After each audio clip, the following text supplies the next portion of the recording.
I didn't go into FBC Firebreak expecting the next big thing, or even something that I'd spend hours upon hours grinding away at. But Remedy Entertainment's new PvE experience felt less like a 3-player cooperative shooter and more of a punishment by completing dull, boring, repetitive, and uninspiring chores. Right off the bat, this game gave off a horrible first impression as it did a poor job explaining mechanics or classes and instead only gave me hints on how to navigate the menus to find a job and start playing. Just select a class without knowing what it does, what my role in the team is supposed to be, and just hope for the best. I got into a game and I was told to complete some of the most mundane tasks out. Power this, repair that, and all while dealing with waves upon waves of enemies. I wanted to talk to the 2 random players in my match, but despite being a cooperative game, there was a complete and total absence of any text or voice chat in this game. So if you don't have a pre-made squad with yourself and 2 buddies on Discord, don't expect to make any friends during your playthrough.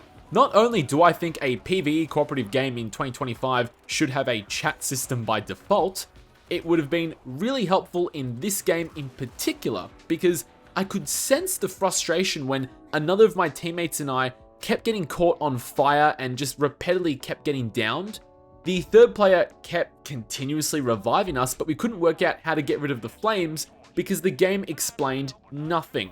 And we couldn't even ask our frustrated teammate what to do because there was no way to communicate aside from some generic pings so your character can shout over here.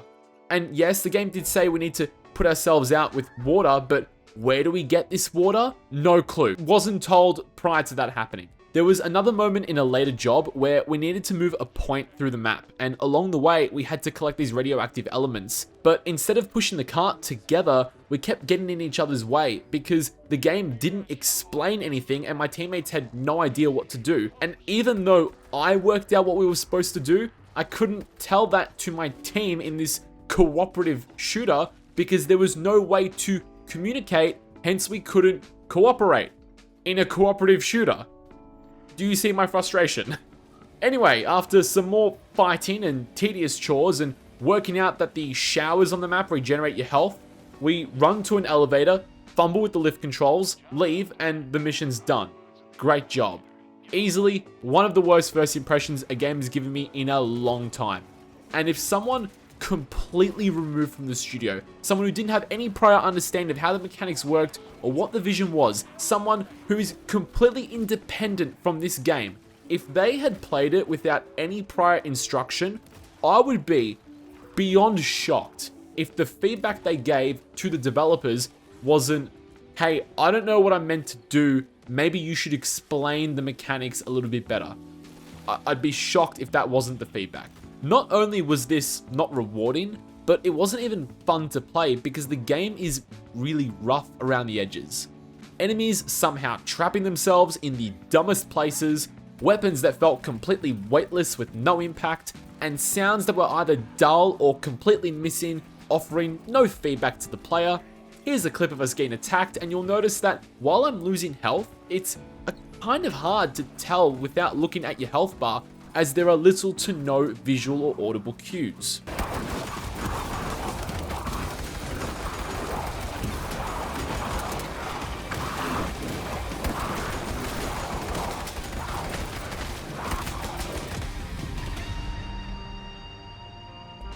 Thankfully, despite those bugs and missing sounds, this game only crashed twice in the first hour and a half. There are 3 classes or kits you can choose from in FBC Firebreak. Fixed kits have a wrench for repairing objectives such as turbines, whilst jump kits provide electrical charge to power up generators, and splash kits come with basically a big water gun which removes negative effects whilst also dousing fires. And this was my go-to class, as really anyone can repair the objectives or power up generators. They just need to perform this minigame, which takes a little bit longer than if they had the right tool. Whereas the splash kit was a little bit more unique, and I found that had better utility, at least early on. There are a grand total of 6. That's right, 6 weapons at launch. And it will take a bit of grinding to unlock some of them, whilst also some more grinding to unlock upgrades for the rest. But thankfully, there is some more customization when it comes to perks and attributes. The more you play, the more you can research new perks and upgrades so you can flesh out your playstyle. But if I'm being honest, I didn't really find any of the perks available to me that interesting, and even early on, there wasn't anything that I was looking forward to grinding towards. But none of it matters, because this game just really wasn't fun to play and got boring incredibly quickly. 5 missions with different clearance levels just means that you keep playing the same jobs over and over and over again, but with a higher clearance level, it just adds an extra objective. And by the way, don't think because you're a fan of 2019's Control that this will somehow impact how you can appreciate this title. I know there was talks early on when this game got announced and in the lead up that they were related, that they were in the same world. And yes, they are. I'm sure there's some lore here and there are some enemies that overlap, but beyond that, there's nothing for you here. There was not really any moment where I was drawing connections to Remedy Entertainment's prior release.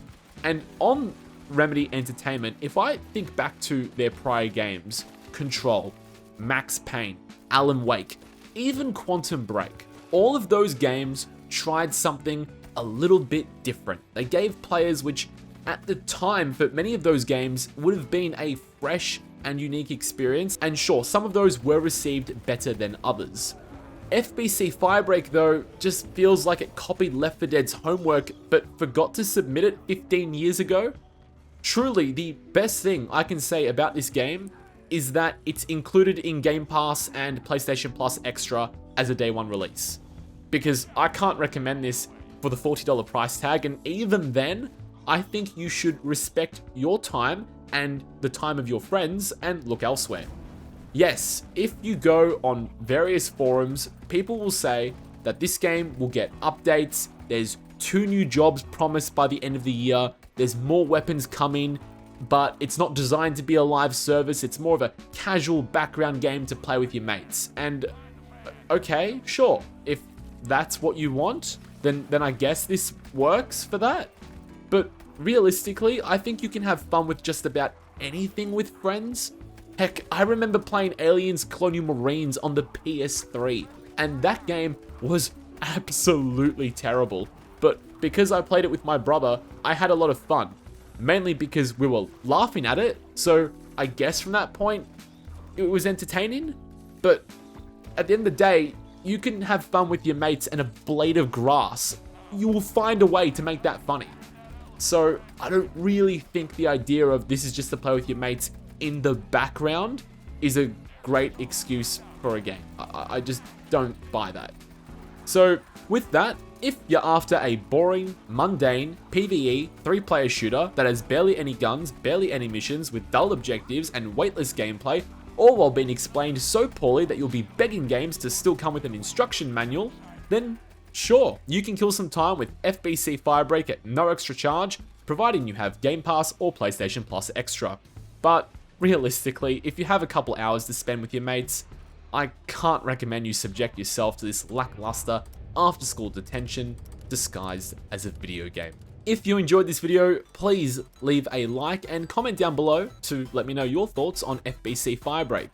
Tell me if you're actually enjoying this game, or maybe you had a similar experience to I did and you don't plan on picking it back up. Also, if you did enjoy this video, then feel free to check out the channel for more, and don't forget to subscribe so you don't miss out on my upcoming videos.